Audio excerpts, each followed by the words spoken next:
Donc nous accueillons, pour terminer aujourd'hui, Chantal Pichon, professeure des universités à l'Université d'Orléans.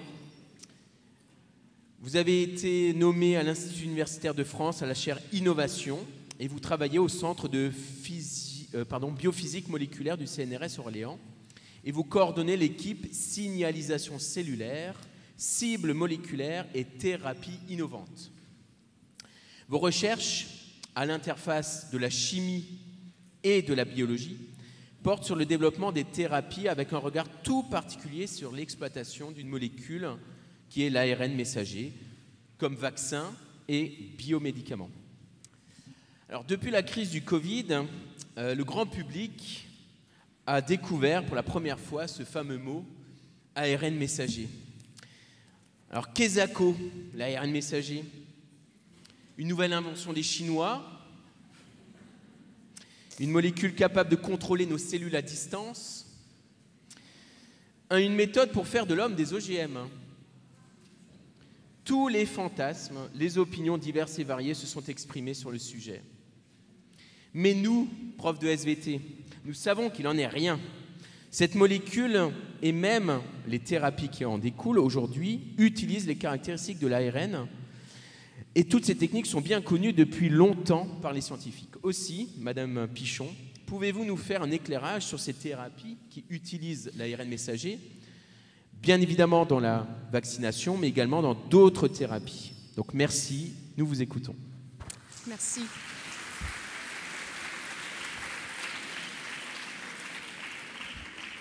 Merci beaucoup, Monsieur le Président. Chers collègues, bonjour. C'est avec un grand plaisir, en fait, que je suis avec vous aujourd'hui. C'est très important pour moi, effectivement, de parler de cette molécule et de cette recherche qui me passionne. Ça fait 15 ans. J'ai démarré, j'étais assez jeune à l'époque. Le temps passe. Et donc, je vais aujourd'hui vous donner, bien sûr, des éléments dont j'en suis sûre, les premières parties, vous êtes déjà au courant. Et je vais essayer d'aller un peu plus loin avec qu'est-ce qu'on connaît, qu'est-ce qu'on peut en faire, mais quels sont encore les défis? Parce que même malgré tout, il y a toujours beaucoup de choses à poursuivre. Donc, en fait, ma présentation sera divisée en 5 parties. Un peu d'histoire de la découverte au vaccin, les avantages de cet ARN messager, la structure et la production, on en connaît de plus en plus. Les vaccins ARN messagers, comment on en est arrivé là?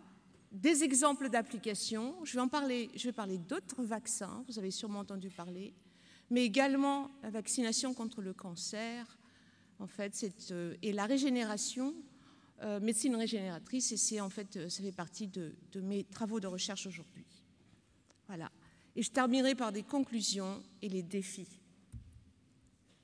Alors, je vais aller assez vite parce que j'imagine que vous êtes tous au courant de cette molécule qui ressemble à l'ADN, mais pas tout à fait. C'est un simple brin.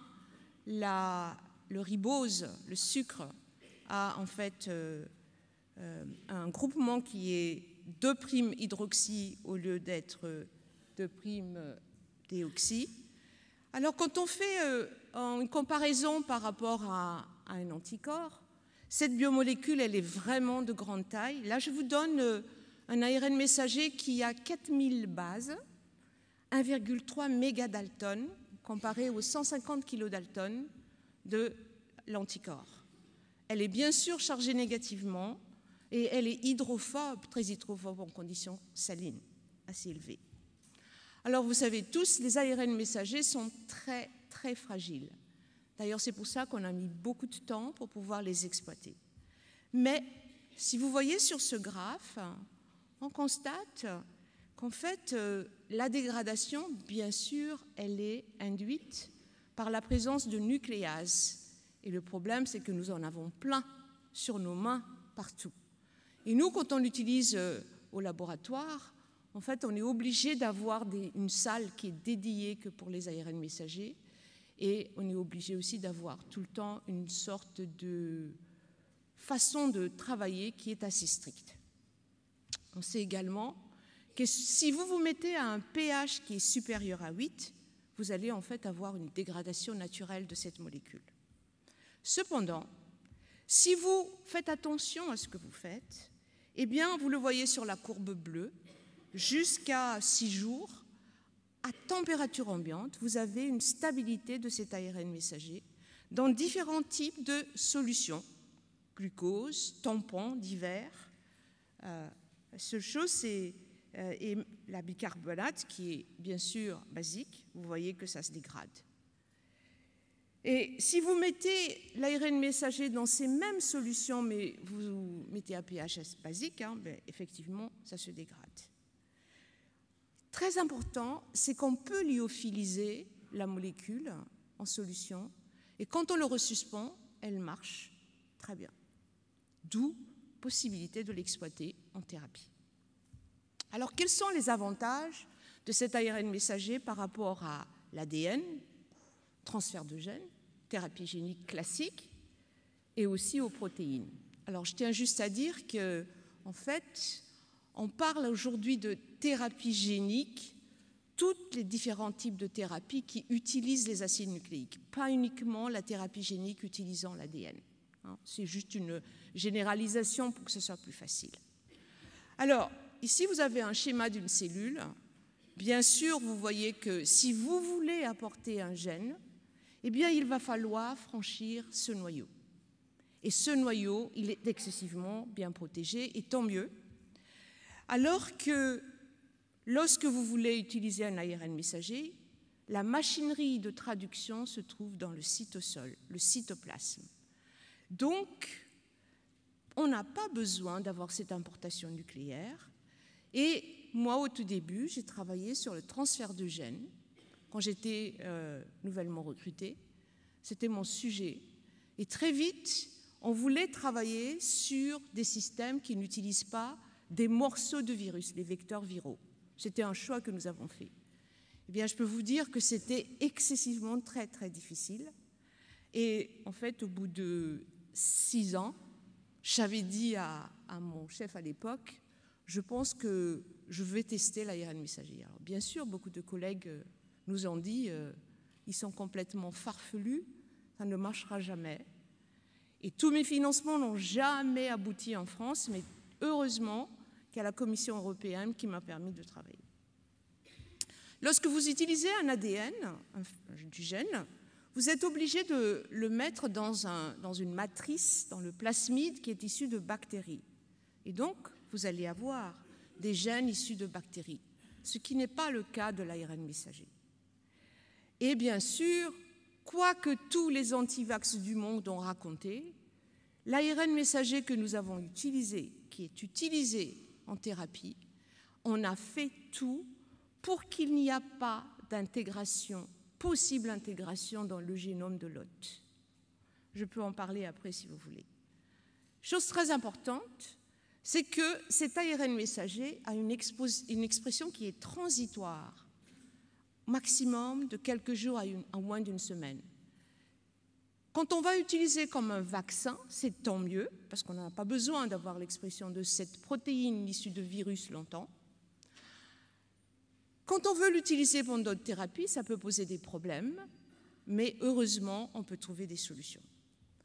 Par rapport aux protéines, parce qu'on a les protéines recombinantes, on a déjà des molécules, l'insuline, beaucoup, des facteurs de croissance qui s'est utilisé.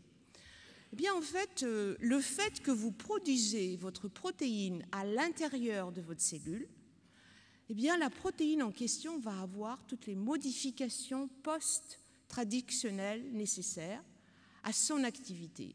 Je parle de la glycosylation, je parle de la phosphorylation, mais aussi de la sumoylation. On sait actuellement que beaucoup de protéines ont besoin de tout ça pour faire son activité, avoir ses fonctions. Quand on veut utiliser de la protéine recombinante, en fait, c'est long et c'est cher parce qu'il va falloir ajouter ces modifications. Là, on donne à la cellule l'ARN messager et la cellule régule elle-même tout ce qu'elle a besoin. Et quand on parle de l'utiliser pour fabriquer des antigènes, eh bien là, c'est encore mieux parce que vous allez apporter la molécule antigénique et en fait, la cellule immune qui va la présenter va pouvoir la dégrader de telle sorte à ce que les épitopes, les morceaux qu'en fait on en a besoin pour être présentés au niveau de leur surface sont vraiment les bons morceaux et ça va pouvoir être reconnu par les autres types de cellules immunes et activer le système immunitaire. Ainsi, c'est quand même assez avantageux, même je dirais pour moi très avantageux, mais nous avons des challenges. C'est l'instabilité, je vous en ai parlé, mais aussi il peut y avoir une réaction immunitaire indésirable et on va en parler tout de suite. Alors, cette diapositive, elle est un peu chargée, mais ça me permet tout simplement de vous montrer que, en fait, on est parti de loin dans cette recherche. On a démarré par François Jacob et François Gros, et aussi des collègues américains, mais bon, je suis un peu chauvine, donc je me suis restreint à eux. 1961, quand même, hein. Et en fait, de 1960... Alors, si vous voyez cette diapositive, j'ai mis des codes couleurs. En vert, ce sont les connaissances qui ont été obtenues sur l'ARN messager à partir des recherches en biologie et en immunologie. En rouge, en bleu, ce sont les connaissances qu'on a acquises par rapport au système de délivrance qu'on appelle aujourd'hui la nanomédecine. Et en rouge, ce sont les applications. Qu'est-ce que vous voyez? Eh bien, vous voyez qu'effectivement, il y a eu, tout au long de ces années, vraiment une proximité de travaux qui ont été faits, si bien que les données fondamentales en biologie moléculaire et immunologie ont pu nourrir, en fait, la nanomédecine et, bien sûr, les applications. On a donc, le premier parti ici, ce sont les travaux qui ont permis de savoir comment ça marche, comment on peut le produire, parce qu'il fallait produire cette molécule à l'extérieur de la cellule pour pouvoir la manipuler, pouvoir l'étudier, avoir les enzymes qui peuvent le produire. Et déjà, en rouge ici, beaucoup de gens ne le savent pas, mais à l'Institut Pasteur, Pierre Meulien, qui a été directeur de l'initiative de la médecine innovante à Bruxelles, c'est lui qui a eu l'idée de vacciner, d'utiliser l'ARN messager pour faire un vaccin contre l'influenza. Alors bien sûr, à l'époque, ça n'a pas très bien marché, parce que les connaissances sur l'ARN messager n'étaient pas très connues. Mais il a été pionnier, on en oublie un tout petit peu.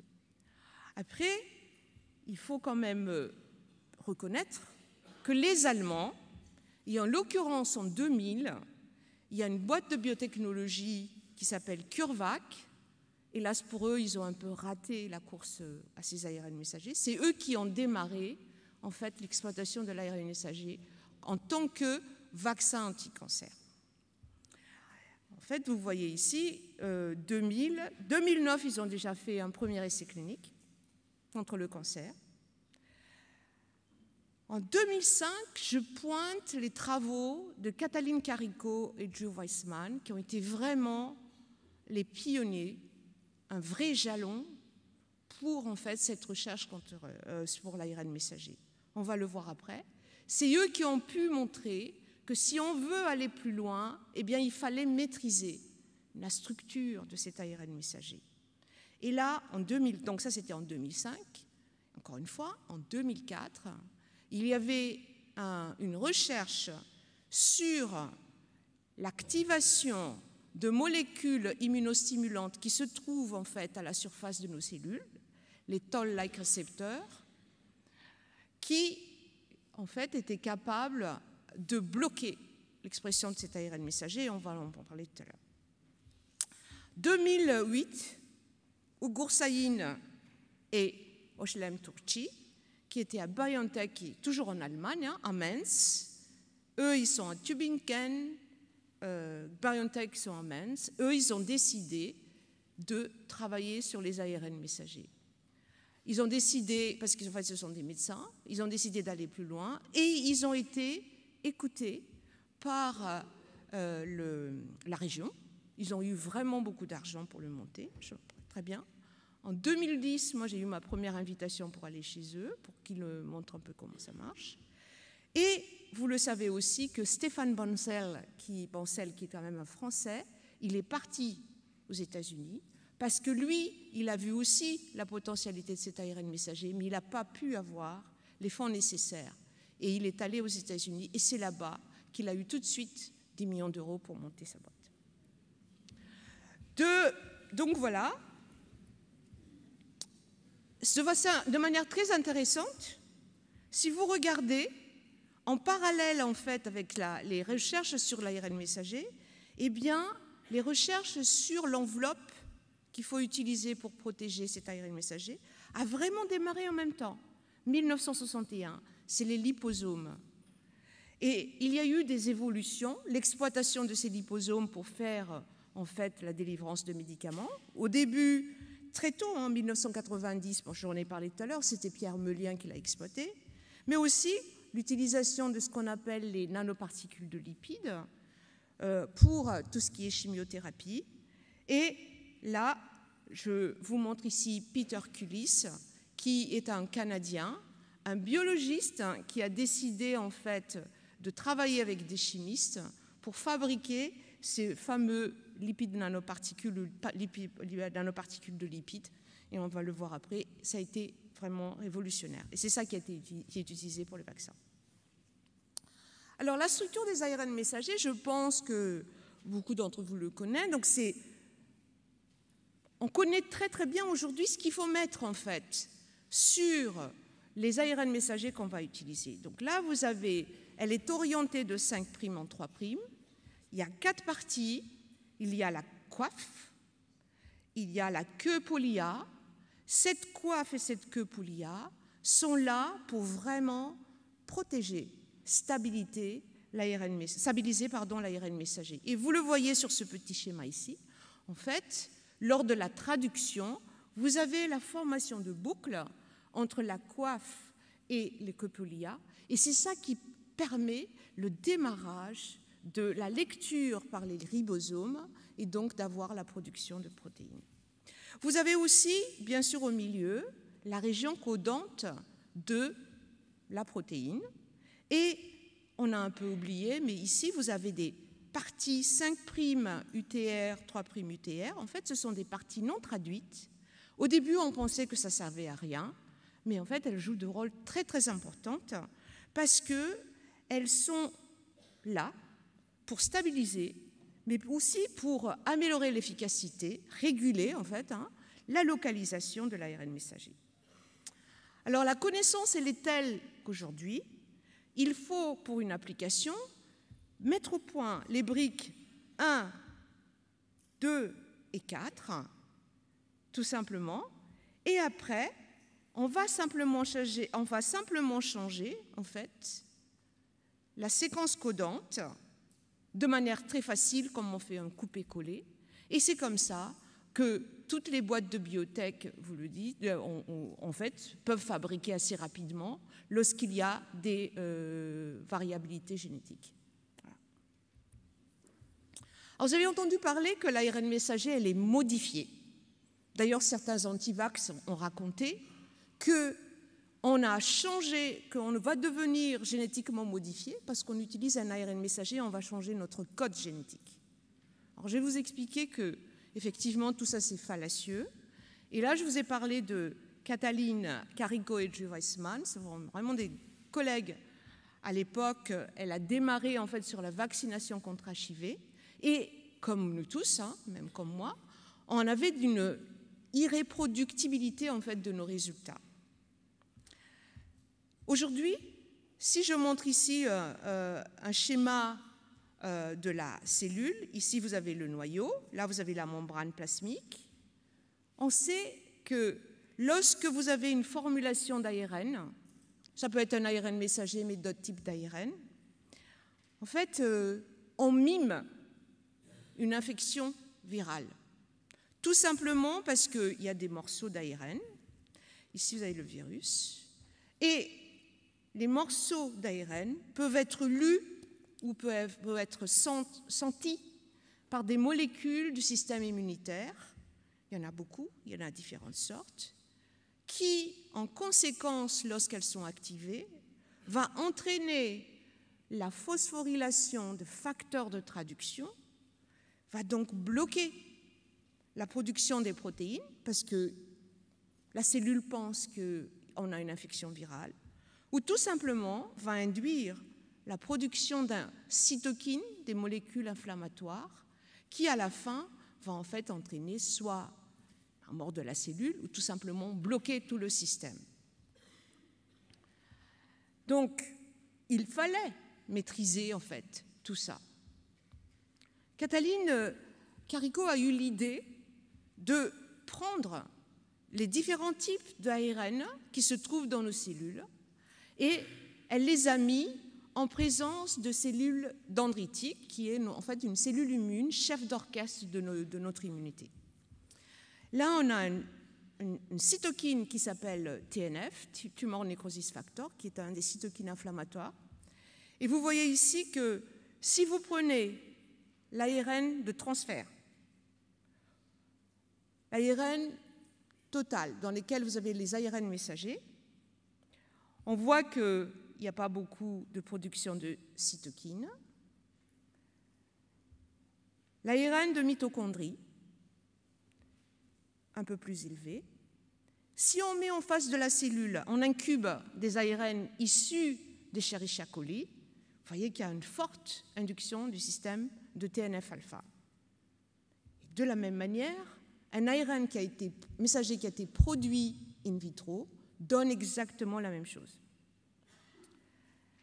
En voyant ça, déjà, le fait que l'ARN issu de mitochondrie et l'ARN de coli induit cette cytokine inflammatoire, lui a mis la puce à l'oreille et en fait, ça veut dire qu'il doit y avoir des modifications au sein de ces molécules-là qui fait qu'on n'a pas cette induction.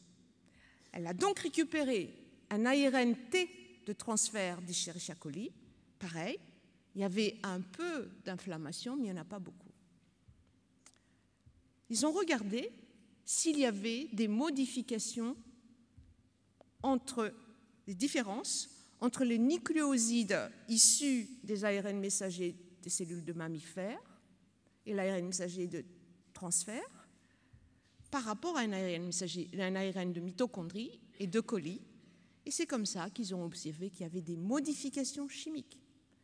Donc, en fait, la cellule, pour justement distinguer ses propres ARN des ARN d'étrangers, elle fait modifier des nucléosides de ses propres ARN messagers. Voilà. L'ARN que nous produisons in vitro, on n'a pas fait ça parce qu'on n'était pas au courant. Maintenant, on sait qu'il y a 100 différents types de modifications de base d'ARN, différents types d'ARN. Et aujourd'hui, on sait que, par exemple, pour des ARN ribosomiques, il y a aussi des modifications. Et on sait même que si on a des défauts de modification de ces ARN ribosomiques, on a des désordres intellectuels. Ces modifications ont des positions qui sont conservées dans toutes les espèces. C'est ça qui est très intéressant. De l'ORN des eucaryotes, de la levure jusque chez nous. Ça veut dire qu'elles ont des fonctions importantes et, bien sûr, la protection contre des senseurs moléculaires. Katalin Karikó a donc pris les ARN qui ont été modifiés in vitro. Non modifiés, on a cette production. Lorsqu'elle a fait différents types de modifications, elle a juste mimé ce qu'elle a vu, eh bien vous voyez qu'il n'y a plus de production de cytokines. Et quand on regarde cette fois-ci l'expression, la traduction de la protéine qui est codée par l'ARN messager, sans la modification, c'est faible. Ici, c'est une luciférase qu'on a fait produire. Avec la modification qui est ici, vous voyez que ça a énormément augmenté cette production. Et on voit également que ces modifications ne sont pas similaires, hein, c'est vraiment en fonction en fait, de type de cellule. Alors pourquoi c'est comme ça? Eh bien tout simplement, c'est que là, une des modifications, je vais pointer une parce que c'est ça ce qu'on a utilisé dans les vaccins, c'est la modification chimique de l'uridine en pseudo-uridine. Vous voyez, hein, la différence, elle est juste ça. De là. Eh bien, en fait, il y a un senseur qui est le TLR 7 et 8. Lorsque vous avez un morceau d'ARN qui possède le U, eh bien, ça va entraîner son activation. Si vous modifiez, elle ne s'active plus. Ça veut quand même dire deux choses. C'est que nous avons un ARN messager qui a des propriétés immunostimulantes, intéressantes, bénéfiques pour une vaccination, mais qu'on peut l'atténuer. Et que cette atténuation, il va falloir trouver le bon équilibre, ça permet d'augmenter la traduction. Et ce qu'on oublie un peu, c'est que les systèmes qu'on va utiliser pour enrober cet ARN messager, eh bien, ça joue aussi un rôle dans la détection par les senseurs du système immunitaire. Une autre manière d'éviter d'être reconnu par les senseurs moléculaires, eh bien de faire ce qu'on appelle une optimisation de codon. Bon, l'optimisation de codon, de toute façon, on le fait déjà, parce que si je prends un ARN messager ou un gène, hein, peu importe, bien sûr, en fonction des types d'espèces que vous allez utiliser, eh bien, il va falloir fignoler la séquence pour que justement, dans l'espèce en question, ça va être très, très bien exploité. Là, je vous montre tous les différents codons dans lesquels vous avez les U. Et vous voyez que, en fait, il y a énormément d'acides aminés qui présentent ces U. Et en fait, 32% des acides aminés ont des U dans leur codon, malgré la dégénérescence de notre codon. Au minimum 1 ou 2 U. Donc, il va falloir modifier. Alors, dans certains cas, c'est possible. On joue sur le changement de codon, mais dans d'autres cas, ce n'est pas possible, tout simplement parce qu'il y en a trop. Et donc, c'est là où on peut faire notre pseudo-uridine lors de la production, on va le voir après. Donc, l'immunogénicité de l'ARN va dépendre de la composition en acides aminés. Dans certains cas, je viens de dire tout à l'heure, il est difficile de se débarrasser de ce motif U.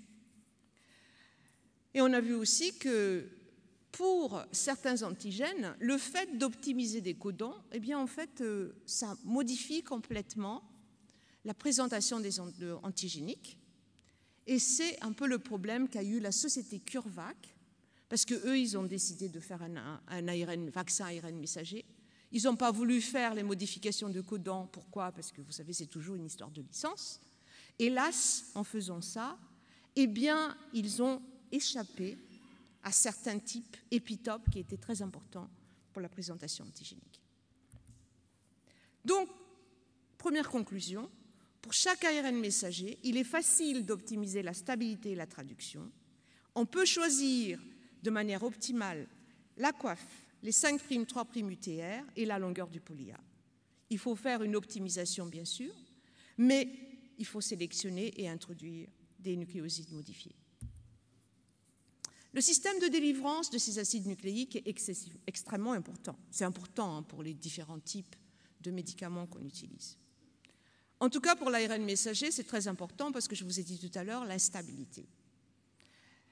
Ce système de délivrance est là aussi pour aider à ce qu'une fois que la cellule va le prendre, il va aller dans le cytoplasme, là où il y a la machinerie. Il existe pléthore de systèmes de délivrance.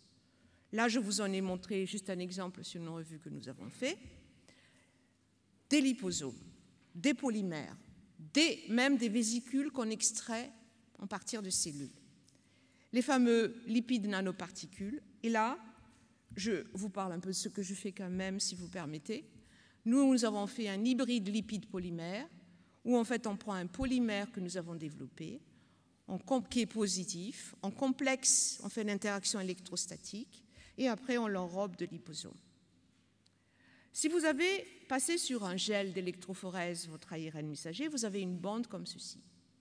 Si vous faites la formulation en l'occurrence nous on l'appelait LPR, eh bien c'est trop gros, donc ça ne migre pas, bien sûr ça reste dans le puits.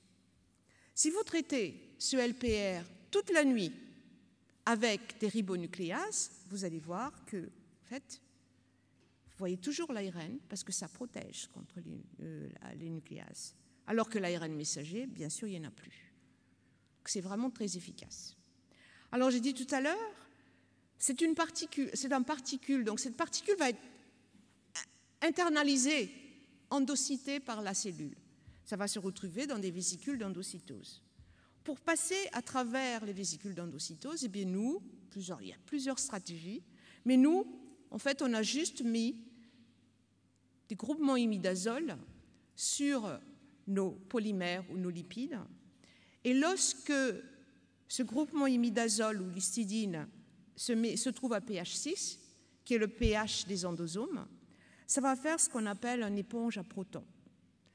Le fait que ce soit positif, ça va attirer l'eau, et l'attraction de l'eau et la sortie d'ion chlore va faire que les vésicules éclatent, et donc les particules se trouvent dans le cytosol. Et l'ARN peut être traduite. Ça fait exactement la même chose, ce fameux lipide nanoparticule qui est, bien sûr, maintenant que ça marche pour les vaccins, est devenu le système de délivrance de référence. On a aussi un lipide qui devient ionisé, qui devient positif lorsqu'il se trouve à pH 6, et ça fait exactement la même chose que j'ai dit tout à l'heure, ici, là. La différence entre ce qu'ils ont fait et moi à l'époque, parce que du coup, moi, j'ai changé, c'est que Peter Cullis a eu l'idée d'utiliser la microfluidique. La microfluidique qui permet, en fait, de faire une production automatique, mais pas à la main. Vous avez deux bras. Un côté, vous avez vos lipides. De l'autre côté, vous avez l'ARN. Bien sûr, il y a des systèmes microfluidiques. Ça va vous donner, de manière très homogène et très reproductible, la particule d'ARN messager. Alors pourquoi ça a été utilisé pour ces vaccins ARN? En fait, au départ, ça a été utilisé pour une autre maladie, qui est la polyneuropathie, l'amylose héréditaire à transthyrétine. C'est une saleté de maladie, si je peux m'exprimer ainsi, parce que les personnes qui sont atteintes, c'est une maladie rare, les personnes qui sont atteintes de cette maladie, il y a une surproduction de cette protéine qui s'appelle la transthyrétine. Alors, une possibilité aussi d'utiliser des petits ARN messagers qui sont capables de se fixer, capables de se fixer sur les ARN messagers spécifiques, et ça va entraîner le blocage de leur traduction. Et ça a été autorisé en fait dans le marché en 2018. Ça s'appelle Patisiran ou Onpatro. Et ça, c'est déjà utilisé. Et vraiment, ça a révolutionné la vie de ces malades. Alors, comme ça a été accepté en clinique, c'est beaucoup plus facile de l'utiliser après pour d'autres applications. Alors, comment on produit ces ARN messagers? On fait ce qu'on appelle une transcription in vitro. On a besoin d'une matrice d'ADN dans laquelle vous avez le gène, une polymérase qui va copier, des inhibiteurs de ribonucléase, une pyrophosphatase, parce qu'une fois que c'est fait, il faut quand même couper tous les morceaux dont on n'a pas besoin, des cofacteurs et bien sûr cette fameuse coiffe. Donc généralement, ce que nous on fait, c'est que lorsqu'on veut avoir un gène qu'on veut traduire en ARN messager, on va d'abord faire un design de séquence en informatique. Ensuite, on fait notre traduction in vitro, transcription in vitro, on fait des purifications et on obtient notre ARN messager. Et après, on le formule avec la microfluidique ou pas, et on a donc nos vaccins ou nos ARN thérapeutiques. Donc l'avantage, pas de constituant humain ou animal, pas de conservateur, ça ne s'intègre pas à l'ADN, aucune nécessité de rajouter des adjuvants. Pourquoi? Parce que je vous ai dit tout à l'heure, c'est un peu immunostimulant. Et la production, elle est rapide, parce que vraiment, c'est maîtrisé aujourd'hui. Il existe il n'y a pas que les vaccins, il n'y a pas que le vaccin Covid. On sait maintenant les différentes applications des ARN messagers. Il y a toute une partie qui est application immunologique. Immunothérapie contre le cancer, c'était les premiers, parce que à chaque fois, en fait, quand on développe les thérapies, le cancer, on sait très bien qu'on travaille sur les maladies qui n'ont pas de médicaments actuels, hein. Les infections, mais aussi pour l'allergie, la tolérance, on peut en parler si vous voulez après. Non immunologique, le remplacement des protéines, on appelle ça en fait les thérapies de supplémentation, l'ingénierie génétique, mais aussi la reprogrammation cellulaire. Tout ça, ce sont des travaux qui existent déjà dans le monde depuis bien longtemps, hein. Donc à chaque fois, on sait les différents types de cellules qu'on va adresser spécifiquement avec, ça c'est des exemples que je donne, hein, qu'on va produire pour justement avoir la fonction escomptée. Voilà. Le Covid, on connaît bien sûr comment ça marchait, parce qu'on avait quand même le MERS au début, et ces deux virus se ressemblaient. Donc on savait qu'il fallait en fait utiliser la protéine Spike comme protéine antigénique. On connaissait les récepteurs. Alors ce vaccin, il a aussi été très efficace et très rapide parce qu'il y a eu une décennie de recherche multidisciplinaire. Alors moi je milite beaucoup pour cette recherche multidisciplinaire. On la clame tout le temps, mais je peux vous dire que quand on essaie de déposer des projets, ce n'est pas évident pour avoir les financements. Mais vous voyez ici, il y a beaucoup de travaux sur la biologie moléculaire, j'en ai touché un mot, sur tout ce qui est chimie des lipides, pharmacologie, c'est la nanomédecine, la virologie et la microbiologie, hein, on a déjà eu quand même toute la famille des coronavirus, j'en ai parlé de MERS, en 2003 il y avait le SARS, on savait un peu, et ensuite l'immunologie, quand même on a maîtrisé beaucoup de choses en immunologie, et notamment ce fameux senseur de système immunitaire. Donc, le vaccin contre la Covid-19, de l'identification de la séquence virale, ça a mis quelques jours. Voilà, pour le coup, nos collègues chinois ont été très bien. À partir du séquençage du SARS-CoV-2, dispatché dans le monde entier, quelques semaines, mise à disposition du premier d'essai clinique de phase 1. Quand on regarde la comparaison entre la mise au point d'un vaccin traditionnel et le vaccin SARS-CoV-2, eh bien effectivement on a un peu de différence et ça a aussi été en fait le sujet de beaucoup de suspicions. Le développement traditionnel, bien sûr, on part de zéro.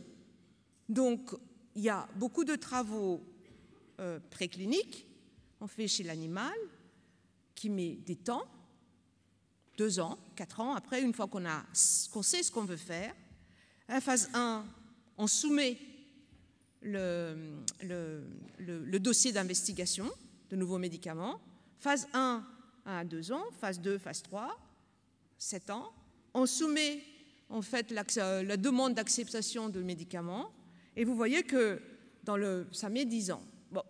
Ce n'est pas simplement à cause de... Il y avait aussi quand même les agences qui étaient quand même très longues. Mais je crois qu'ils ont pris conscience qu'il fallait faire quelque chose. Pour le SARS-CoV-2, eh bien, on avait toutes les connaissances du SARS. Donc, il y avait déjà quelque chose qui était là. Donc, du coup, on savait ce qu'on allait faire. Le développement clinique a été... On a fait une validation, parce que du coup, c'était la validation. On a soumis... On avait quand même une pandémie mondiale. Donc cette pandémie mondiale, il y a eu beaucoup d'argent mis sur la table. Et si vous voyez la différence, traditionnellement, on fait la phase 1, on regarde ce qui marche, on passe à la phase 2. Ici, qu'est-ce qu'on a fait? Il y a beaucoup d'argent, donc en fait, dès qu'en phase 1, on a un produit qui marche, on l'enclenche en phase 2. Ce n'est pas du tout ce produit-là qui a marché au départ qui va marcher, mais peu importe. Vous savez très bien que les boîtes pharmaceutiques ne vont pas faire ça, ça coûte trop cher. Mais là, c'était la pandémie mondiale. C'est pour ça, donc c'est ce qu'on appelle une production à risque. Et bien sûr, il y a beaucoup de choses qui n'ont pas marché. En fait, les collègues de BioNTech, ils ont fait une vingtaine de vaccins, il y en a un qui a marché, qui a été choisi. Et ensuite, une accélération, parce que c'était la pandémie, ça a été mis en fait sur le top des dossiers et ça allait très vite dans les agences de médicaments. Donc en fait, ce n'est pas une accélération par négligence ou vite fait, mais c'est vraiment, il y avait vraiment des raisons à ça. Le mode d'action, on a fait une injection intramusculaire. Cette injection intramusculaire, en fait, soit on a les cellules musculaires qui expriment la protéine antigénique, ou alors on arrive à arriver jusqu'aux cellules dendritiques qui se trouvent dans nos muscles. Eh bien, une fois que ça marche, vous allez avoir un transport en fait dans les ganglions. Dans les ganglions, vous avez toutes les cellules immunes nécessaires pour justement faire cette réaction immunitaire. Donc là, je schématise la cellule dendritique, notre vaccin qui arrive, présentation, soit expression, prise en charge par les lymphocytes B, ou alors tout simplement dégradation, présentation au complexe majeur d'histocompatibilité, présentation aux cellules immunes, lymphocytes T auxiliaires, lymphocytes T cytotoxiques.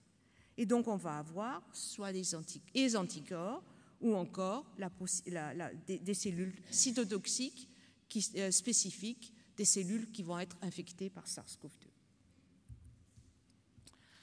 BioNTech, son vaccin, c'est le BNT162b2. Encapsulé, les deux ont été encapsulés pareil, avec exactement le même type de lipides. Bien sûr, ce sont des boîtes biotechnologiques, donc il y a quelques différences. C'est le lipide cationique qui a été changé, ionisable. 2 doses, ça a été en 2 mois.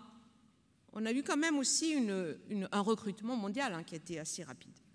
Et vous voyez que on a regardé vraiment les différents types de comorbidité. Je ne vais pas y arriver, pardonnez-moi. Les différentes l'efficacité en fonction des âges. Et ce qui était sûr, c'est que c'était très efficace. Et ce qui était sûr également, c'est que si on compare par rapport au placebo, vous voyez que les gens qui ont reçu le placebo, lorsqu'ils étaient infectés, il y avait quand même 162 qui avaient des symptômes. Ceux qui ont le vaccin, il y en a 8. Et ceux qui ont développé de SARS-CoV-2 sévère, il n'y en avait qu'un ici. Ici, il y en a 9. Ça, c'est un premier essai au tout début. Et donc, ce n'est pas que ça. Il y avait plusieurs. Ça, c'est des pourcentages, des exemples. Et quand on regarde l'incidence, eh bien, en fait, on voit quand même que ici, c'est beaucoup plus élevé. Et là, quand c'est vacciné, ça ne bouge pas. Moderna, on a exactement la même chose. J'ai oublié de vous dire que, bien sûr, quand on a fait donc le design de séquence, on savait qu'il fallait modifier des acides aminés pour que ce soit stable. C'est ce qu'ils ont fait. 2 doses à 100 microgrammes. Si la question est pourquoi 30 versus 100 microgrammes, eh bien tout simplement 30 microgrammes parce que lui, ils le mettaient à moins 80, Moderna, il le mettait à 4 degrés. Donc en fait, possibilité un peu de dégradation, c'est ça ce qu'ils pensent en fait. On avait à peu près la même efficacité. En tout cas, ce schéma-là est vraiment pareil. Les effets ont été bien sûr suivis. Je crois que quand on fait une vaccination contre la grippe, on ne vous demande pas si vous avez quels sont les symptômes que vous avez. Là, il y avait vraiment beaucoup de suivi. C'est pour ça qu'on a pointé des myalgies, des arthralgies, des céphalées, des myocardites. Et tant mieux, moi, je pense. Fort de tout ça, Moderna a décidé de se lancer dans le vaccin HIV. HIV, je vous le montre ici, c'est un virus à ARN. L'enveloppe est un trimère de molécules, GP120, GP41. Et le problème de ce virus, c'est qu'il est très variable. Vous savez, les petites branches là, c'est les variabilités. Voilà ce qui a été fait sur HIV. Quand même pas évident. Hein. On a utilisé le VIH complet, inactivé. On a utilisé des peptides synthétiques, morceaux de protéines issus de VIH. On a utilisé des vecteurs viraux, c'est-à-dire en fait un autre type de virus modifié dans lesquels on a mis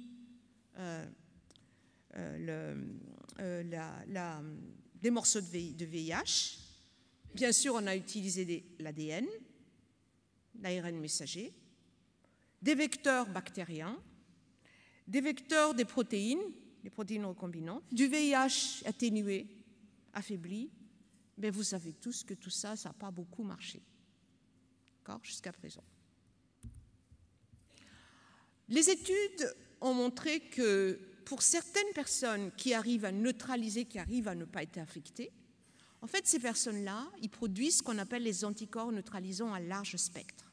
Donc, ça a été fortement étudié. On sait aujourd'hui qu'il faut avoir la possibilité à ce qu'une cellule B, une lymphocyte B, après la vaccination qui est naïve, arrive en fait à aller dans un compartiment spécifique des organes lymphatiques secondaires et des ganglions lymphatiques qu'on appelle des centres germinatifs. Dans ces centres germinatifs, il va y avoir des mutations qui vont se faire de telle sorte à ce que l'affinité des anticorps du VIH devienne très forte, et c'est ça qui va nous donner des anticorps neutralisants. Ça, on le sait. Ça, ce sont les travaux qui sont issus des différents types de personnes qui en fait pu, non seulement synthétiquement in vitro, mais aussi à partir des anticorps issus de personnes qui étaient quand même résistantes. Parce qu'il y en a un, d'accord ? Alors pourquoi aujourd'hui on peut se lancer là-dedans ? En fait, déjà, ce n'était pas évident. Quand on voulait faire des anticorps, des vaccins ARN messager VIH, les collègues, ils n'avaient pas d'argent. Ils n'arrivaient pas à avoir. Eh bien, là, il faut donc avoir ça comme cible. On sait maintenant, il faut ce trimère, qui n'est pas facile à faire hein, si on veut des protéines recombinantes. On sait aussi que ces trimères seuls, c'est beaucoup plus efficace pour induire la fabrication des anticorps neutralisants. Alors du coup, voilà ce qu'on peut faire. On peut exprimer les deux protéines GP120, GP41, et on le met avec une molécule qui s'appelle la ferritine de l'Helicobacter pylori. Vous savez, hein, cette bactérie qui est responsable pour l'estomac. Eh bien, en fait, cette ferritine, elle est capable de faire ce trimère. Et quand les essais qui ont été faits in vitro ont montré que la production d'anticorps, lorsqu'on utilise de telles constructions, eh bien, vous voyez ici les productions d'anticorps, elle est beaucoup plus élevée, et ce sont des anticorps neutralisants. Que fait Moderna ? Moderna, bien sûr, ils ont suffisamment d'argent. Ils lancent un essai clinique, des lymphocytes B, des nanoparticules qui sont capables de cibler les fameuses lymphocytes B capables de produire des anticorps neutralisants, des ARN messagers qui peuvent produire ces trimères de la protéine, le trimère d'enveloppe. Donc, il y a une design, formulation, test, et puis après, ils vont revenir. Je croise les doigts pour que ça marche, parce que ce serait vraiment génial. Moderna fait également un autre vaccin. Ils en font beaucoup, hein. Moi je pointe deux simplement parce que je trouve ça intéressant. C'est le vaccin contre le virus d'Epstein-Barr, qui est responsable de la mononucléose infectieuse. Vous savez ? Cette mononucléose, il y en a beaucoup hein, qui l'ont eu. Pourquoi ils se lancent là-dedans ? Mais tout simplement parce que les gens qui ont des scléroses en plaques, on sait maintenant qu'il y a une corrélation entre l'infection par le virus de l'Epstein-Barr et la production, enfin, l'incidence sur la la sclérose en plaques. Donc franchement, ce serait encore génial. Et pourquoi l'ARN messager ? Mais parce que avec le nanoparticule d'enveloppe de lipides, on peut mettre 4 ARN messagers. Les 4 antigènes responsables, en fait, qu'on peut utiliser comme induire le système immunitaire, produire des anticorps, produire une réponse mémoire contre le virus de l'Epstein-Barr. Ça, c'est possible. Produire des protéines différentes comme ça, c'est compliqué. Je vais maintenant parler de ce qu'on fait pour les cancers. Bien sûr, on peut utiliser les vaccins anti-cancer, je vais en parler, mais on peut aussi utiliser l'ARN pour induire, l'utiliser comme adjuvant, pour vraiment booster, pour produire des protéines activatrices ou inhibitrices, parce que dans certains cas, il y a des protéines qui sont là juste pour améliorer le tumeur, mais on peut aussi produire ce qu'on appelle les récepteurs chimériques. En fait, ce sont des récepteurs qui, au lieu d'avoir un lymphocyte B ou une lymphocyte cytotoxique plus une présentatrice d'antigènes, eh bien, l'expression de ce récepteur peut tout faire. Tout de suite, ils arrivent à enclencher la reconnaissance avec la tumeur et entraîner la lyse. Alors, il existe différents types d'antigènes de tumeurs. Des antigènes qu'on appelle associés aux tumeurs, mais aussi des antigènes spécifiques aux tumeurs. Aujourd'hui, on sait que le système immunitaire réagit aux tumeurs. Mais malheureusement, la tumeur, elle est maligne, donc elle va détourner tout simplement le système de telle sorte à ce qu'elle va produire des molécules qui font que les cellules immunes, qui normalement doivent être là pour les détruire, ça le met à leur avantage. C'est ça le problème. Il y a une évasion de l'immunité. Certaines réponses sont favorables au cancer, et donc maintenant, il y a suffisamment de connaissances pour pouvoir exploiter tout cela. Donc, qu'est-ce qu'on fait aujourd'hui? On sait quels sont les différents types d'antigènes qu'il faut s'en occuper pour que justement on induise la vaccination contre les tumeurs. Je vais juste vous parler de ces néo-antigènes spécifiques, parce que c'est ça la médecine personnalisée en question. En fait, ces néo-antigènes, c'est l'idéal à cibler. Vous voyez que spécifiquement, la spécificité de la tumeur, pas de tolérance, mais bien sûr, ce n'est pas dans tous les patients, parce que c'est spécifique à chaque personne. Qu'est-ce qu'on peut faire? Donc moi, je vais déjà, pour vous donner un exemple de travaux qu'on fait, je vais vous parler de ce que je fais dans mon laboratoire. Donc là, c'est le fameux nanoparticule dont j'ai parlé tout à l'heure. On a ciblé, on l'a armé avec des motifs monomanoses dont on sait qu'ils sont reconnus par les cellules dendritiques. Si je prends ce vecteur-là, cette formulation, je l'injecte dans la queue de la souris, le fait qu'il présente un monomanose, il ne transfecte que la rate. D'accord?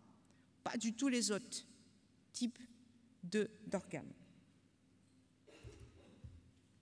C'est normal parce qu'en fait, ce motif monomanose reconnaît le récepteur qui se trouve dans les cellules dendritiques qui en a majoritairement dans la rate. Nous avons en plus regardé, alors là, c'est une vaccination thérapeutique, c'est-à-dire qu'on implante la tumeur et ensuite on fait la vaccination 3 injections. On regarde l'expression des gènes, l'expression de ces fameux cytokines, et molécules stimulantes ou pas, et on voit qu'effectivement, on a l'interleukine 12 qui est une immunostimulation, pas du tout de cytokines inflammatoires, aucune induction de cytokines qui induit la tolérance, mais par contre, on avait une augmentation de cytokines anti-cancer. Et le résultat est le suivant. Vous voyez ici que la tumeur implantée, eh bien, elle n'arrive pas à grossir. On voit également que c'est une formulation spécifique, c'est une formulation dépendante, parce que cette formulation que j'appelle LR, elle ne marche pas. Il n'y a que cette formulation LPR qui marche. Je peux utiliser des ARN modifiés ou pas, ça marche très bien. Et pour moi, en termes de prix, c'est beaucoup plus important. On a testé sur différents types de tumeurs, et bien sûr, je vous montre ça pour vous dire que tout ça est dépendant de la tumeur. Parce que là, ça marche un peu moins bien, le mélanome versus celui-ci. En fait, il faut toujours optimiser. BioNTech a actuellement un vaccin composé de 4 antigènes, ARN qui code pour 4 antigènes, mélanome avancé, métastase. Vous voyez plusieurs injections, parce que c'est une thérapie, vaccination thérapeutique. On récupère le sang, on regarde qu'est-ce qui se passe. Ça, ce sont des antigènes de tumeurs qui ont été identifiés, qui existent dans certaines patients. Dans ce travail, ils ont associé pas simplement le vaccin ARN, mais ils ont aussi utilisé ce qu'on appelle les inhibiteurs de point de contrôle. Je pense que vous le savez, ça. C'est tout simplement ces molécules que la cellule tumorale fait exprimer, ici, là. Pourquoi? Pour justement bloquer la réponse du lymphocyte T. En engageant PD1 avec PDL1, eh bien, la reconnaissance du lymphocyte T ne se fait plus, et donc on n'a plus du tout de réponse du système immunitaire. Si on peut faire deux choses, soit on utilise un anticorps, c'est ce qu'il fait déjà en clinique, un anticorps qui bloque ce anti-PD1 ou anti-PDL1, ou alors on fait aussi exprimer au jour d'aujourd'hui. BioNTech a regardé si on était capable de faire soit une monothérapie avec des ARN ou tout simplement rajouter un anti-PD1. Donc ici, vous avez la réponse, là, après la vaccination, jusqu'à 800 jours. En haut, ceux qui ne répondent pas, toujours comme ça, et en bas, ceux qui répondent. Vous voyez quand même qu'il y a beaucoup de patients qui répondent. Là, vous avez, parce que c'est une métastase, donc effectivement, on a dans les poumons. Avant, vous avez ce nodule, jusqu'à 84, et vous voyez qu'effectivement, après, il y a vraiment une très forte diminution. C'est très impressionnant. Pareil, ici. Alors, je voudrais juste partager avec vous un donné que je trouve intéressante, c'est qu'il y a un patient qui s'appelle 5302. C'est un patient qui est rentré dans l'essai clinique. Il était sous anti-PD1, l'anticorps. Ça ne marchait pas. Donc, ils ont décidé de le traiter avec les ARN messagers. On l'appelle FixVac. Ça a marché, régression des métastases. Mais le patient, à un moment donné, a dit « j'en ai marre d'aller tout le temps me faire vacciner, là, j'arrête. » Arrêtez. Et au bout de plusieurs semaines, ça a recommencé. Donc il est allé retourner chez BioNTech, ils ont fait le traitement et ça a remarché. Donc je trouve que c'est quand même, ça montre en fait la puissance en fait de cette thérapie. Et aujourd'hui, ils sont en phase 3 et sincèrement, là encore, j'espère vraiment que ça marchera. Je vais parler maintenant d'une autre application. Une autre application, c'est la médecine régénératrice que je fais dans mon laboratoire. C'est pour la régénération osseuse. La régénération osseuse, pourquoi? Quand on a des accidents ou quand on fait des traitements de radiothérapie, on n'en pense pas, mais en fait, on peut avoir des grosses fractures ou de l'os béant. C'est compliqué à régénérer, surtout quand on est adulte. On sait maintenant les facteurs ostéoconductrices et ostéo d'induction. On peut faire des greffes issues d'autres patients, mais quand même, c'est compliqué, ou alors des greffes synthétiques, mais ce n'est pas évident. Alors, il y a une protéine ostéo-inductrice qui s'appelle BMP2, donc c'est que ça marche, c'est déjà utilisé sous forme de protéines recombinantes, mais comme on n'arrive pas très bien à maîtriser la quantité de protéines qu'on met, eh bien, malheureusement, on a montré, dans certains patients, ça induit un cancer. C'est un facteur de croissance, donc on peut imaginer les conséquences. Eh bien, nous, on propose d'encapsuler notre ARN qui code pour le BMP2 dans une matrice de collagène et on l'implante chez l'animal. Pourquoi c'est intéressant? Parce que tout simplement, la molécule, la cellule souche mésenchymateuse qui va nous produire l'os, eh bien, elle est capable de réguler, en fait, la quantité de protéines dont elle a besoin. Donc, c'est un travail qui a été mené par un de mes jeunes chercheurs, doctorants, qui est maintenant rentré en Chine. et mon jeune chercheur Federico Perch. Et donc, effectivement, on fait exprimer la fameuse protéine BMP2 sous forme d'ARN messager. Mais moi, dans mon laboratoire, j'essaie toujours de m'affranchir, toujours de penser au coût. Si j'utilise les ARN modifiés, je sais que ça coûte très cher parce que les licences se trouvent aux États-Unis. À cette époque, je travaillais sur vaccin contre l'influenza sous forme d'ARN. Le virus de la grippe utilise un système qui est très intéressant. Elle exprime une protéine qui s'appelle NS1 qui bloque les fameux senseurs de l'immunité tout à l'heure dont je vous en ai parlé. Eh bien, l'idée, c'était on co-formule l'ARN qui code pour BMP2 et l'ARN de NS1.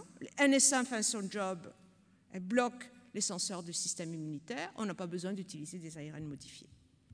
C'est ce qu'on a fait. On met dans le matrice de collagène nos ARN.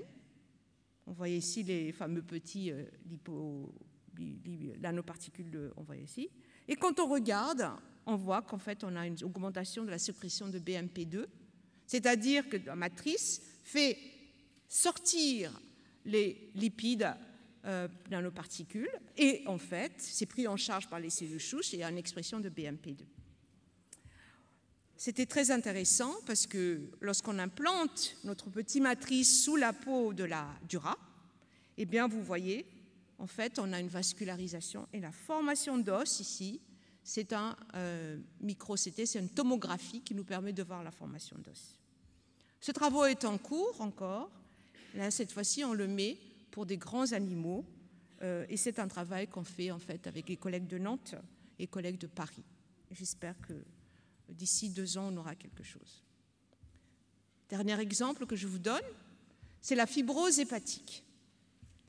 La fibrose est la cirrhose du foie. Vous savez qu'il y a des millions de décès à cause de ça.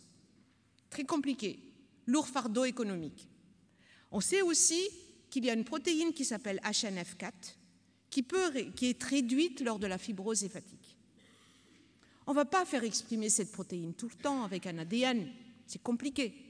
Donc utiliser l'ARN messager est intéressant parce qu'elle va s'exprimer pendant un certain temps et elle va s'arrêter. Eh bien, c'est ce qui a été fait par des collègues américains. Qu'est-ce qu'ils ont fait? Ils ont induit la fabrication de l'induction de la fibrose hépatique, c'est en utilisant ce CCL4 là. Quand on induit, eh bien ici on regarde dans le sang, vous avez la transaminase qui est très élevée. Et lorsqu'on traite la souris soit avec l'ARN messager qui code pour le HNF4A, ou alors un vecteur issu de virus qui marche très bien, on voit qu'effectivement on a réduit la transaminase. Voyez ? Et bien sûr, la bilirubine, c'est un des marqueurs, et là c'est pareil, on voit aussi cette diminution. Donc je pense que pour une maladie qu'on peut appeler chronique, on a aussi en fait possibilité d'exploiter les ARN messagers. Alors qu'est-ce qui se fait aujourd'hui? Moderna, ça c'est un donné qu'ils m'ont donné en 2022. Beaucoup ils se sont mis sur tous les programmes vaccins contre les affections virales ou bactériennes. Il y en a beaucoup, pédiatriques, pas pédiatriques, il y en a énormément. Beaucoup sont en préclinique, mais vous voyez qu'il y en a qui sont en phase 3 et en phase 2, vaccin contre Zika, EBV, je vous en ai parlé. BioNTech, eux, ils se sont mis sur tout ce qui est oncologie, cancer. Et là, c'est pareil, il y en a beaucoup qui sont en phase 1, mais comme je vous l'ai dit tout à l'heure, le mélanome métastase avancée, c'est en phase 3. Encore une fois, et ils font des combinaisons thérapeutiques. Et ça, je trouve ça très, très bien. Donc, si je veux conclure, on a un long périple de plus de 30 ans qui nous a permis de maîtriser la technologie ARN de manière efficace, mais aussi en format vaccinal avec un rapport bénéfice-risque optimal chez l'homme pour le vaccin. On a une très bonne connaissance des optimisations qu'il faut faire. Je vous ai montré la rapidité et la flexibilité de cette technologie.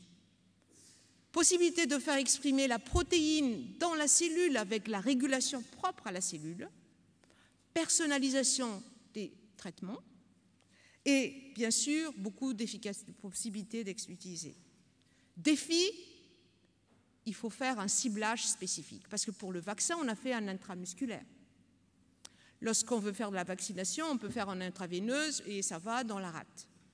Si on veut faire quelque chose de ciblé dans un endroit bien ciblé du corps, allez, le cerveau par exemple, eh bien, il va falloir armer notre formulation avec un ligand spécifique, une molécule spécifique capable de reconnaître la cellule dont on veut. Ce n'est pas évident. Si on veut, alors, pourquoi avec le vaccin contre le Covid, on a toujours en fait une infection même si on est vacciné? Eh bien, tout simplement parce qu'on n'a quand même pas fait une administration nasale des muqueuses. Il faut absolument qu'on arrive à faire cette immunité des muqueuses. Ça va nous permettre d'avoir une vraie barrière. Le coût. J'ai eu la chance, en fait, cette année, c'est l'année dernière et cette année, d'avoir un projet européen, un projet national, pour justement fabriquer un ARN messager en France. Je suis encore, mon équipe est encore avec des collègues, je ne suis pas toute seule. On est encore en fait au stade, il faut qu'on industrialise la technologie. Nous avons décidé de le produire dans la levure, s'affranchir de toutes ces licences issues de différents pays. La levure, pourquoi? C'est déjà utilisé pour produire de l'insuline. La levure, elle ressemble beaucoup à la cellule humaine. On a démontré qu'on va avoir des ARN qui sont coiffés, modifiés, et donc c'est beaucoup moins cher, beaucoup plus naturel. Et en fait, là, il nous reste à maîtriser l'industrialisation. Donc j'ai un projet français pour produire des ARN que je dis conventionnels. La longueur est inférieure à 3000 bases. Et puis un projet européen beaucoup plus challenging pour un ARN auto-amplifiant. Alors, je ne vous ai pas dit que... Pour augmenter l'expression en fait, de l'ARN messager, on peut ajouter des séquences qui lui permettent de s'amplifier. C'est beaucoup plus compliqué et c'est un travail que je fais avec des collègues à Mainz, là où il y a BioNTech, mais aussi avec Sartorius, des Portugais. Et vraiment, je ne sais pas si on va y arriver, mais en tout cas, on a démarré. Ma dernière slide, c'est, voyez, le paysage en janvier 2022, beaucoup de vaccins ARN en préclinique, un peu en clinique, d'autres types d'exploitation, 245 thérapeutiques en développement, et regardez le paysage en juillet 2022, 321, 543 au total en termes de thérapie basée pour l'ARN, et vous voyez que ça a fortement augmenté, ça a presque doublé, plus que doublé. Et les essais cliniques initiés, c'est vraiment énorme. De 36 en 2012, nous sommes à 327. Donc c'est un domaine en pleine évolution.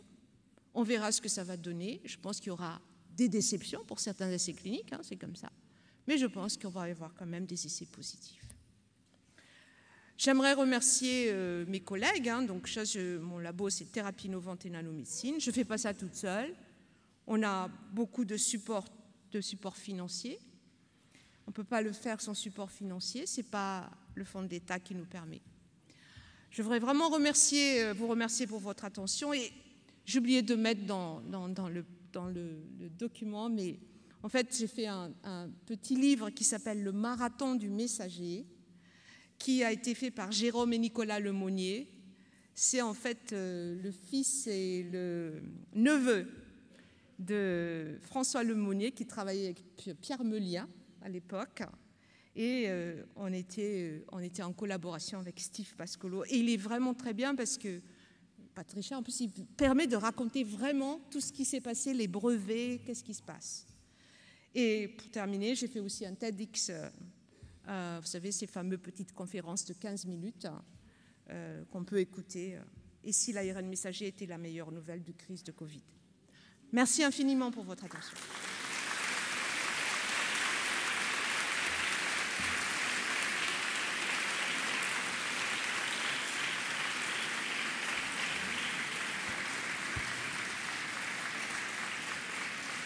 Merci.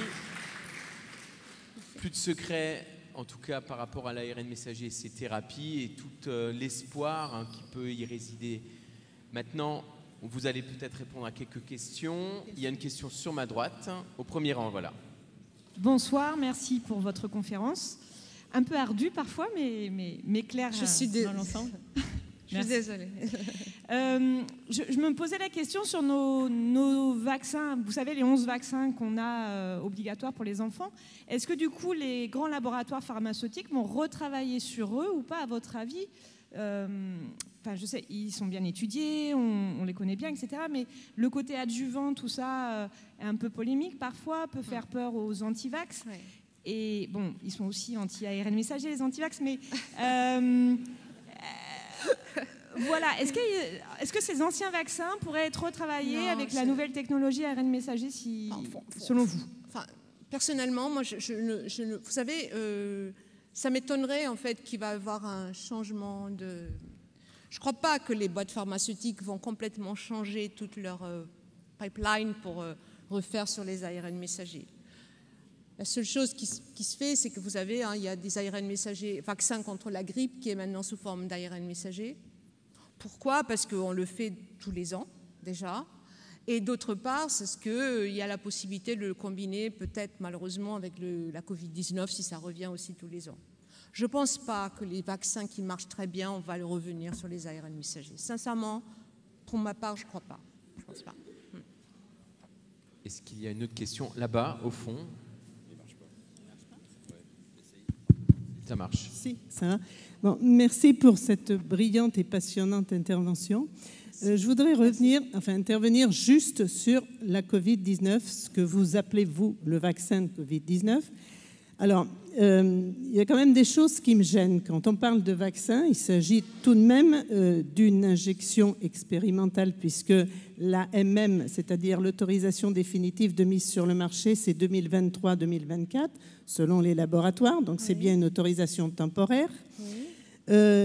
Plusieurs choses, puisque si c'est quelque chose d'aussi merveilleux, je voudrais savoir pourquoi les laboratoires se sont empressés, Pfizer en premier, quand on regarde bien, que l'on sait être le laboratoire qui a le plus de PV au monde, enfin de procès pour faux, pour résultats magouillés, etc. Ça, ce sont des données, il suffit de regarder, c'est des données tout à fait officielles, j'invente rien. Pfizer a reconnu d'ailleurs que non, il n'y avait pas eu d'études sur la propagation et que ça ne protégeait pas. Janice Small qui l'a reconnu il y a 15 jours, 3 semaines devant le Parlement européen. Pourquoi ces laboratoires se sont empressés de biffer et d'interdire, enfin de ne pas être responsables, puisque ce sont les États qui sont responsables et pas eux. Bon, quand c'est merveilleux, quand on ne risque rien, les effets secondaires, on doit les assumer, et là, on ne les assume pas. Information d'aujourd'hui, la Cour suprême la Cour suprême américaine vient de décider que les vaccins Covid ne sont pas des vaccins. Ça, c'est une information que j'ai eue ce matin. Donc, moi, je voudrais quand même revenir sur les effets secondaires, parce qu'il me semble que quand on dit vaccin, c'est protecteur. Or, il me semble qu'à 50-60 morts, on arrête. Or là, ce n'est pas 50-60 morts, c'est comment vous appréhendez tous ces effets, cette quantité d'effets secondaires qui ne fait que débuter. Et on sait très bien qu'actuellement, on est à 18-20% de surmortalité par rapport à l'époque où il y avait le Covid. Eh bien oui, non mais que vous vouliez, prenez, comment voyez-vous les choses? Moi je veux bien qu'on me propose un vaccin, mais attendez, il faut quand même voir le bénéfice-risque. Et là il n'est pas gagné. Qu'est-ce que vous répondez à ce bénéfice-risque qui est énorme? Renseignez-vous, ne critiquez pas, renseignez-vous. Oui. S'il vous plaît, Madame Pichon. Bonsoir Madame. Oui. Oui, bonsoir Madame. Écoutez...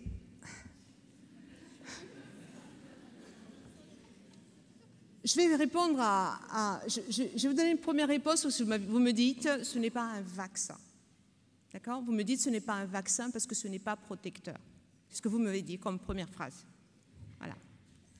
La définition du mot vaccin, c'est une molécule ou une formulation qui, en fait, lorsque on l'administre, va induire le système immunitaire avec soit la production d'anticorps, soit la production de cellules immunitaires spécifiques qui va réduire l'infection ou la dangerosité ou je sais pas, la gravité de la maladie.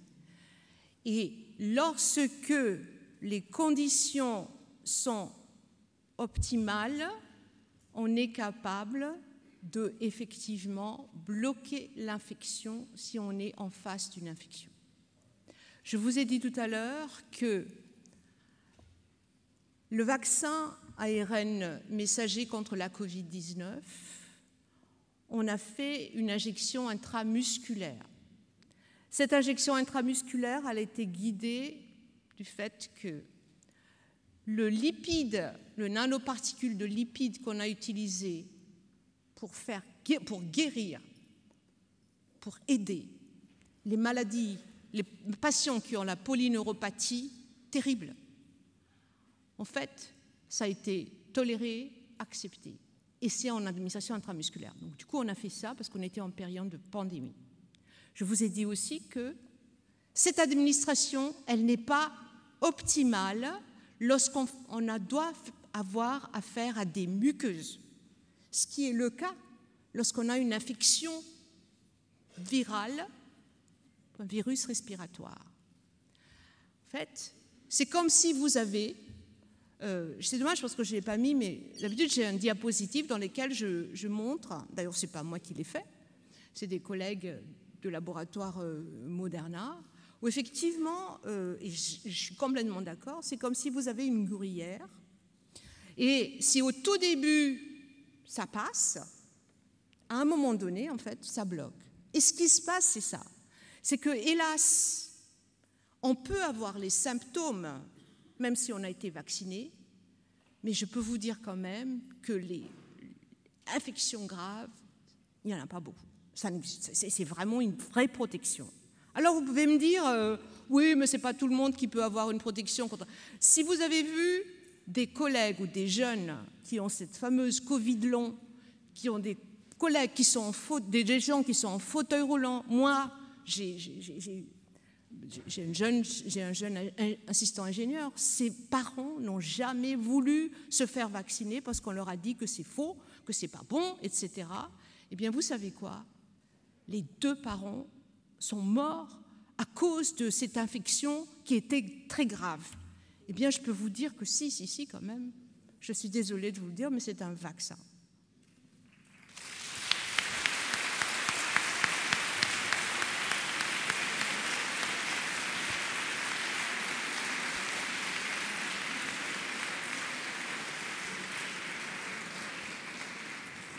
Alors, est-ce qu'il y a une autre question sur la droite, là-bas? Là-bas. Bonjour. Bonjour. Alors, moi, j'aurais juste aimé avoir une réponse, justement, pour répondre aux antivax. Quand vous avez dit qu'il n'y avait pas de possibilité d'intégration à l'ADN, nous, on enseigne dans nos programmes, ne serait-ce que l'exemple de la syncytine, avec un rétrovirus qui s'est intégré à l'ADN. Et j'aimerais savoir ce qu'on peut répondre, ce qui est mis en place pour éviter cette intégration. Oui, merci pour cette question, parce que je pense que c'est important. Les ARN les virus ARN, comme le virus HIV, qui est capable de s'intégrer dans l'ADN, en fait, il va d'abord produire une protéine qui s'appelle la rétrotranscriptase inverse, que l'ARN messager va être transformé en ADN. Et ensuite, il y a aussi une autre protéine, une enzyme qui s'appelle intégrase, qui lui permet d'aller dans le noyau et d'intégrer le fameux morceau au niveau des chromosomes, au niveau de nos gènes. Là, nous, on a fait un design, ils ont fait, parce que c'est pas moi, ils ont fait un design de séquence. Ce design de séquence a été fait pour que, et ça je vais vraiment expliquer aujourd'hui, aucune possibilité à ce que des éléments de rétrotransposition possible. D'accord ? 2, même des morceaux de séquences qui sont capables d'être reconnus par des molécules dont on sait que régulatrices en fait de la traduction des protéines. Je dis bien molécules connues, hein, parce que ça ne veut pas dire qu'il y a peut-être des molécules qu'on ne connaît pas. Moi, je suis très factuelle, molécules connues. Donc, je sais qu'il y a, et je suis navrée, mais je connais même un scientifique hein, qui a écrit, qui a raconté que lorsque on récupère une cellule dans laquelle on a justement transfecté avec cet ARN messager, on a vu qu'il y a une possibilité d'intégration dans l'ADN. En fait, c'est excessivement faux parce que c'est fallacieux, parce qu'en fait, ce qu'il a fait, c'est qu'il a juste forcé le système en mettant je ne sais plus combien de copies. Enfin, je veux dire, jusqu'à présent, toutes les expériences qui ont été faites, ce n'est pas possible. Et la réponse que vous devez faire, c'est que l'intégration au niveau de l'ADN, du gène, nécessite en fait des séquences de régulation qui sont très importantes. Déjà, rétrotranscriptase inverse, deux enzymes, hein, rétrotranscriptase inverse, transformation de l'ARN messager en ADN, intégrase, intégration du morceau au niveau du gène. D'autres personnes racontent aussi que, alors je ne sais pas si je vais aller là-dessus, mais vous savez que nous, il y a des restes de virus, d'éléments viraux qui restent en fait chez l'homme. Effectivement, maintenant, il y a certaines recherches qui pensent que ce sont des activations de ces transposants, des éléments de transposants, on appelle ça transposants, qui sont en fait responsables de certains cancers. Encore une fois, il faut que ce soit des conditions bien spécifiques pour que tout ceci se passe. Et jusqu'à présent, je ne sais pas si vous avez vu, mais beaucoup de questions ont été posées, beaucoup de suivis ont été faits pour les gens qui ont été vaccinés. Je pense qu'aucun vaccin n'a été aussi suivi que ça avec les connaissances. Et pour moi, c'est vraiment très bien parce que ça nous permet aussi d'élargir nos connaissances. Donc vraiment, je vous dis, je pouvais vraiment dire à vos élèves, à vos collègues, non, les conditions ne sont pas réunies pour faire cette intégration. Une question au balcon. Alors, il y a une question au balcon et une dernière en bas, ici, chez Armand. Et on pourra terminer. Merci. Donc, au balcon. C'est qui? Je sais pas. Là-haut. Tout en haut. Oui. Oui, je sais. Mais... Si. Non, là-haut. Ah, c'est à nous d'abord? Oui, c'est à vous, au balcon. Oui, bonjour. Alors moi, c'est par rapport à ce que vous aviez dit au tout début, c'est-à-dire le fait que l'ARN se dégrade très rapidement. Donc dans l'utilisation du vaccin, est-ce que ça explique le fait que la vaccination ait une efficacité d'une durée limitée? Et est-ce qu'on imagine quelque chose pour augmenter la durée de l'efficacité de la vaccination? En fait, la durée de l'efficacité de ce vaccin, ce n'est pas dû au fait que l'ARN se dégrade. C'est tout simplement parce que, justement, c'est ce que j'ai dit tout à l'heure, les conditions de son administration n'ont pas permis d'avoir l'induction de la réponse mémoire qui est suffisamment longue. D'où beaucoup de travaux pour justement avoir cette administration, arriver à avoir induire ce qu'on appelle les lymphocytes mémoire résident. Mais ce n'est pas du tout dû au fait que l'ARN est stable. C'est vraiment des conditions. Et là, je crois que c'est vraiment la formulation qu'il faut qu'on travaille.